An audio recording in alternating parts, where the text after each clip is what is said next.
जय हिंद जय भारत दोस्तों, मैं दीपांशु कमांडो एक बार फिर अपने चैनल में आप सभी का स्वागत करता हूं। जी हाँ, आज आपके बीच में जो वीडियो लेकर के आया हूं, ये वीडियो देखना मत भूलिएगा, क्योंकि आपकी जिंदगी की सबसे बड़ी कमी है जो आपको वर्दी नहीं मिलती। वर्दी किस लिए नहीं मिलती, नौकरी किस लिए नहीं लगती, आज मैं आपका पूरा राज बताऊंगा और इस वीडियो को मोटिवेशन वीडियो के तौर पर ही बताऊंगा। अगर इस वीडियो को पूरा देखोगे तो समझ में आएगा, वरना भाई यहां से ही चले जाओ। आधी वीडियो मत छोड़ना, अगर पूरी वीडियो देखनी है तो भाई इस चैनल पर बने रहो और इस वीडियो में बने रहो, वरना आपको कुछ समझ में नहीं आएगा। क्योंकि जब तक आप कोई भी चीज पूरी तरीके से नहीं समझ लेते हैं, पूरी तरीके से नहीं देख लेते हैं, तब तक कुछ नहीं होगा। और पूरा देखना है तो बने रहिए मेरी वीडियो में, मैं आपको समझाता हूं। देखिए, नौकरी पाने के उद्देश्य दो हैं। एक उद्देश्य तो यह होता है कि बच्चा सोचता है कि मैं अपने परिवार की परिस्थिति सही करूंगा, मैं अपने जो परिवार की जो आर्थिक स्थिति है उसको भी सही करूंगा, या मेरा परिवार आज इस रास्ते पर आ गया कि उसका कोई सहारा नहीं है और मैं सहारा बनना चाहता हूं, मैं परिवार के लिए कुछ करना चाहता हूं। दूसरी तरफ बंदा यह सोचता है कि नौकरी इसलिए है कि मेरा एक जुनून है, मेरा एक सपना है, मेरे जिस्म पर केवल वर्दी हो, सब मेरे ऊपर गर्व करें कि मैं सेवा कर रहा हूं, मैं भारत भूमि की सेवा कर रहा हूं, या मैं अपनी मातृभूमि की सेवा कर रहा हूं, या मैं जनता की सेवा कर रहा हूं, या मैं फौज में नौकरी दे रहा हूं। दो कंडीशन है। अब दो कंडीशन मैं आपको बताऊंगा। जो बच्चा अपने घर की परिस्थिति को देखता हुआ चलेगा, जो अपने घर की कंडीशन को समझेगा, अपना उस पर जो आपा बीती, जो लोगों ने उसको ताने दिए, जो लोगों ने उसको नकारा, जो लोगों ने उसकी इंसल्ट करी, लोगों ने उसको बेइज्जत किया, वो बच्चा कामयाब जरूर होता है। और कामयाब कैसे होता है वो मैं आपको बोर्ड पर समझाऊंगा। लेकिन जो बच्चा ये सोचता है कि मेरा केवल जुनून है, मुझे केवल जुनून है जाने का, मुझे केवल जुनून है नौकरी का, मुझे केवल जुनून है वर्दी पहनने का, तो जुनून वाला रह सकता है, कुछ परसेंट वो रह सकता है, लेकिन परिस्थिति वाला कभी रहेगा नहीं। क्योंकि जिसके दिमाग में ये बात आ गई ना कि मेरे घर की परिस्थिति खराब है, या मेरे ऊपर टेंशन है, या मेरे ऊपर, जिसके दिल में पीड़ा हो, सबसे बड़ी बात कि जिसके दिल में पीड़ा हो वो कभी भी हार नहीं मानेगा। हार हमेशा वो मानेगा जो शौक के तौर पर करेगा, और शौक के तौर पर करोगे तो कभी वर्दी हासिल नहीं होगी। अगर वर्दी हासिल करनी है तो अगर पीड़ा लानी पड़ेगी, अपने घर की परिस्थिति को देख कर चलना पड़ेगा, अपने माता पिता भाई बहन के चेहरे को देख कर चलना पड़ेगा। यदि आपने उनका चेहरा देखा, अपने घर की तरफ देखा, अपने घर की छत की तरफ देखा, अपने घर के राशन पानी की तरफ देखा, तो निश्चित है कि आप कोई ना कोई सरकारी नौकरी ले मरोगे। और मैं बताऊं कि जिन बच्चों को चाहत केवल सरकारी नौकरी से है, सरकारी नौकरी के अलावा उनके पास कोई ऑप्शन नहीं होता। ऑप्शन मैं आपको बता रहा हूं कि आप लोग गुमराह कहां हो रहे हो, आपका जो दिमाग डाइवर्ट हो रहा है वो कहां हो रहा है, आप पीछे किस लिए हट रहे हो, डिमोटिवेट किस लिए हो रहे हो। मैं आपको आज एक कहानी शेयर करूंगा, कहानी याद रखना। देखिए, आज एक तालाब बता रहा हूं, एक तालाब, ये एक तालाब है जो मैंने लाइन खींची, ये एक तालाब है। क्या समझे, ये एक तालाब है, तालाब, मैं इसको नाम देता हूं तालाब। इस तालाब के अंदर ये मछली है। मछली के अर्थात जैसे कि इसका नाम police, BSF, CRPF, ITB, CSF, Assam rifle, SSC GD, SSC CPO, railway, SSC etc, अन्य कोई भी गवर्नमेंट जॉब। अगर इसकी बात करूं तो ये हो गया हमारा डिफेंस, जो वर्दी है, आर्मी, नेवी, एयरफोर्स। अब बच्चा क्या सोचता है, ये बात केवल फौज में जाने वाले बच्चे के लिए बता रहा हूं, किसी अन्य बच्चे के लिए नहीं। फौज में जाने वाला बच्चा ये सोचता है कि भाई मुझे वर्दी हासिल करनी है, अब वर्दी मेरा जुनून है, तो मैं क्या करूं। वो क्या करता है, वो सबसे पहले इस तालाब के अंदर मछली पकड़ने की सोचता है। लेकिन मछली पकड़ने के लिए वो क्या करेगा, मछली पकड़ने के लिए उसको कांटे की आवश्यकता होगी। कांटा, जो मछली पकड़ने का कांटा होता है।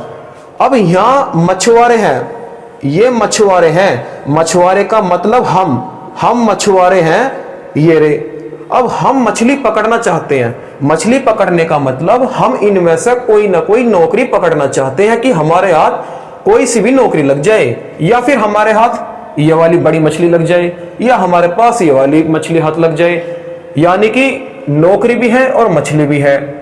जो मछली का रूप दिया है वो उदाहरण के तौर पर दिया है, अर्थात यह नौकरी है। तो यहां बैठे हुए मछुआरे सोचते हैं कि हम इतने सारे लोग बैठे हैं, हम बार बार प्रयास कर रहे हैं इनको पकड़ने का, लेकिन ये हमारे पकड़ने में क्यों नहीं आ रही, उसका मुख्य कारण आखिर है क्या? तो मैं आपको बताता हूं कि जब ये कांटा डालते हैं तो इस तालाब में केवल 3 मछली हैं। अब इस कांटे से इतने बड़े तालाब में 3 मछली तो नहीं पकड़ी जाएंगी। तो याद रखना कि इस कांटे से एक बार में ये मछली बिल्कुल नहीं पकड़ी जाएगी, दूसरी बार में बिल्कुल नहीं पकड़ी जाएगी, तीसरी बार में बिल्कुल नहीं पकड़ी जाएगी। क्या पता 5वीं बार पकड़ी जाए, क्या पता 10वीं बार पकड़ी जाए, क्या पता 20 बार पकड़ी जाए, और क्या पता ना भी पकड़ी जाए। इसमें कांटा डालो, ये मछली क्या पता पकड़ी जाए ना भी पकड़ी जाए, और पकड़ी जाए तो अच्छी बात है, इत्तेफाक की बात है। इस मछली पर कांटा डालो, इसको ढूंढने की तलाश करो, पकड़ में आ गई तो बल्ले बल्ले, सब कुछ बढ़िया, नौकरी लग जाएगी, वाह हो जाएगी, वरना लोग तुम्हें ताने दे देंगे। हालांकि गलती तुम्हारी नहीं होगी, तुमने प्रयास तो पूरा करा, तुमने यहां बैठ करके पूरी दोपहरी निकाल दीजिए, पूरा दिन निकाल दिया और बैठे रात तक कैडे पड़ गए, तुमने यहां बैठ के कांटा डाला। अब तुम प्रयास में हो कि कैसे न कैसे बस यू आ जा। अगर भाई यू जब भी नहीं ना, अगर यू नौकरी, यू मछली जब भी तुम्हारे हाथ में ना आई, तो समझ जाइयो कि भाई तुम्हारी मेहनत में कमी ना है, तुम्हारी मेहनत में कमी ना है। यू मछली आ नहीं ना छारी, तुम्हारा नसीब खोटा। लेकिन इन मछली के चक्कर में अपना समय वेस्ट मत करो, इन मछली के चक्कर में अपना समय वेस्ट मत करो। जो तुम्हारा समय है, एक कांटा इधर डालो तो वही कांटा वहां डालो। अगर तुमने यहां भी कांटा डाला है ना तो भूल जाओ, अगर ये मछली ना आई तो भूल जाओ, कोई बात नहीं, मछुआरों वाली भाषा बता रहा हूं। अगर ये मछली ना आई तो कोई बात नहीं, ये वाली मछली खा जाओ, ये वाली मछली खा जाओ। ये मछली बहुत लाभदायक होंगी, बहुत बढ़िया होंगी, क्या पता इससे भी ज्यादा स्वाद इस मछली में आए। तो इस मछली की बता रहा हूं, अगर यही कांटा इस तालाब में डाल दिया जाए, यही कांटा इधर डाल दिया जाए, इधर की तरफ, क्या पता यू वाली मछली आ जा, क्या पता यू वाली मछली आ जा, क्या पता यू मछली आ जा, यू मछली आ जा, यू मछली आ जा, कोई सी मछली तुम्हारे सामने हाथ में तुम्हारे, काटो और खा जाओ, कुछ भी कर लो। मछुआरों की तो भाषा मैं बता रहा हूं आपको। तो भाई अगर यू मछली ना आई ना, अपनी लाइफ में प्रयास करते करते भी यू मछली ना आई, तो हैरान मत होना, निराश मत होना, थकना मत। यू मछली ना आई तब भी मत थकना, यू ना आई तब भी मत थकना। भाई कांटा यहां डाल दो, कांटा यहां डाल दो, इनमें से कोई ना कोई मछली फंसेगी। अगर इनमें से भी मछली ना फंसी, अगर कांटा डालने के बाद भी इनमें से कोई मछली ना फंसी, अगर इनमें से भी कोई मछली ना फंसी, तो भाई एक बता रहा हूं, एक बात बता रहा, अब बता रहा बहुत ही मुख्य की बात। अब तुम्हें करना क्या, अब तुम्हें कांटा नहीं डालना, क्योंकि कांटे का मतलब होता है कि वो छोटा सा कांटा रहता है, क्या पता मछली आए ना आए, कितने ही प्रयास कर लो नहीं आएगी, और आ भी गई तो आपके लग की बात है, और नहीं भी आएगी और आ भी गई। कांटे के ऊपर हमें भरोसा नहीं है, कांटे के ऊपर हमें भरोसा नहीं है। अब लो जाल, जाल जाल फेंक के मारो, उठा लो सारी मछली, जाल फेंक के मारो, सारी मछली उठा लो। अगर सारी मछली ना आएंगी तो 3-4 आएंगी, 3-4 ना आएंगी तो 2 आएंगी, 2 ना आएंगी तो 1 आएगी। इसलिए अपने समय को बहुत कीमती बनाओ, एक ही समय में जाल फेंक दो, एक एक चीज के पीछे कांटे की तरह मत लगो। अर्थात मेरा कहने का मतलब यह है, यदि आप तैयारी कर रहे हो तो सब चीज के फॉर्म डालते रहो, सब चीज के फॉर्म डाल दो। पढ़ाई एक होती है सब में, चाहे मैथ हो, चाहे जीके हो, चाहे रीजनिंग हो, चाहे लैंग्वेज पेपर हो, सबकी पढ़ाई एक होती है, सबका पेपर एक होता है, केवल समय अलग होता है। समय अलग होता है कि किसी की लिखित परीक्षा होती है तो किसी का सीबीटी एग्जाम होता है, कंप्यूटर बेस्ड एग्जाम। तो इसलिए आप लोग ये चीज ध्यान में रखें कि कांटे के भरोसे कभी नहीं रहना। कांटा फेंक कर तो कभी कोई मछली हाथ में नहीं आई, अगर मछली आपको लेनी है तो जाल आपको फेंकना पड़ेगा, और जाल फेंकोगे तो भाई मछली आनी निश्चित है, चाहे 1 मछली आओ या 10 मछली आओ। मान लो अगर तुमने यहां से जाल फेंक दिया, तुमने यहां से जाल फेंक दिया और इसमें ये भी मछली फंस गई, इसमें ये मछली भी फंस गई, क्या पता सारी मछली फंस जा, बन गई तुम्हारी लाइफ। तुमसे बड़ा गर्व किसे होगा, क्या पता 2-3 मछली फंस जा, जब भी तुम्हारे लिए कितनी सौभाग्य की बात है। क्या पता 1 मछली फंस जा, कितनी बड़ी सौभाग्य की बात है। क्या पता 10 मछली फंस जा, बल्ले बल्ले है, खुश हो जाओगे। इसलिए एक ही समय में, एक ही प्रयास में पूरा जाल बिछाओ, पूरा जाल का मतलब कंटेंट एक ही है, मिलिट्री सभी है, बेल्ट की जॉब सारी है, वर्दी वाली सारी है और मिलिट्री भी सारी है।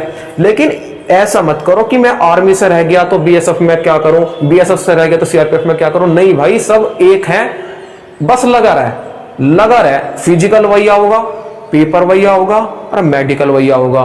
बस तू जाल फेंक, तू सबको एक साथ लेकर मर। अगर सबको लेकर मरेगा ना, एक साथ लेकर मर। ऐसा मत करा कि युवा लीग पकड़नी, अगर मान लो सीआरपीएफ आई तो बस इसके पीछे लग जाऊं, बस इसके पीछे लग जाऊं। अरे भैया पीछे तो लग, इन्हें भी तो देख, इन्हें भी देख। मैं नहीं तो कह रहा, अगर पुलिस का फार्म आ गया, चल तू कर रहा भाई सीआरपीएफ की तैयारी, पुलिस का फार्म आ गया, अब तू अपने घमंड में रहेगा कि भाई मुझे तो पुलिस ना चाहिए, मुझे तो सीआरपीएफ चाहिए, रहेगा यहां से भी रहेगा, यहां से भी रह गया। फॉर्म जो भी निकला उसे भर दो, फॉर्म जो भी निकला उसे भर दो, बाकी तैयारी तुम्हारी चली रही है, बाकी तैयारी तुम्हारी चली रही है। तो मेरा कहने का मतलब यह था कि हमेशा कांटे से कभी कुछ नहीं हुआ। कांटा फेंकोगे तो एक मछली आएगी, केवल आई ना भी आई, जाल फेंक दो, सारी मछली तुम्हारे पास आएंगी। सारी ना आएंगी 10 आएंगी, 10 ना आएंगी 2 आएंगी, 2 ना आएंगी 5 आएंगी, 5 ना आएंगी 12 आएंगी, 12 ना आएंगे 15 आएंगे, आएंगे जरूर।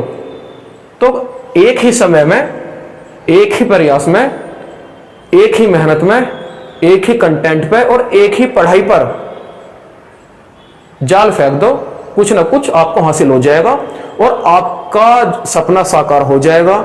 आपकी परिस्थिति अनुकूल हो जाएंगी। घर में आपको जो भी परेशानी है, अपनी जिंदगी से जुड़ी हुई जो भी परेशानी है, यदि आपका सपना भी सरकारी नौकरी पाना है तो वो भी पूरा हो जाएगा, वर्दी पाना है तो वो भी पूरा हो जाएगा। मैं बता दूं, अब चाहे इसे तुम फिर शौक समझो, चाहे जुनून समझो, जज्बा समझो, या घर की परिस्थिति समझो, या अपना कोई गर्व महसूस करने वाला पल समझो, वो सब सारे रास्ते खुल जाएंगे, सारे रास्ते खुल जाएंगे, सब चीज तुम्हारे पास आ जाएगी। पहले मैंने बात दो बताई कि एक तो घर की परिस्थिति देख के होता है, एक होता है अपना जुनून। वो घर की परिस्थिति भी, वो जुनून भी, दोनों मिलकर के आपके सामने घुटने टेक देंगी जब तुम जाल फेंक दो, जब तुम जाल फेंक दोगे। इसलिए बता रहा हूं, अब देखो 2021 में एसएससी जीडी गई, उसके बाद बीएसएफ की वैकेंसी आई, सीआईएसएफ की वैकेंसी आई और असम राइफल की वैकेंसी आई, आईटीबीपी की वैकेंसी आई, अब फिर दोबारा एसएससी जीडी की आ गई। तो लगे रहो बस, आज ना कल, कल ना परसों, परसों ना तरसों, होगा जरूर। तुम्हारा घर की स्थिति भी सही होगी, तुम्हारा सपना भी साकार होगा, तुम्हारा जुनून भी पूरा होगा। अगर मेरी ये वीडियो तुम्हें अच्छी लगी और ये मछली वाला फॉर्मूला तुम्हें अच्छा लगा तो ठीक है भाई, मेरे चैनल को सब्सक्राइब करो और शेयर कर दो। सभी को मेरा प्यार भरा जय हिंद, जय भारत।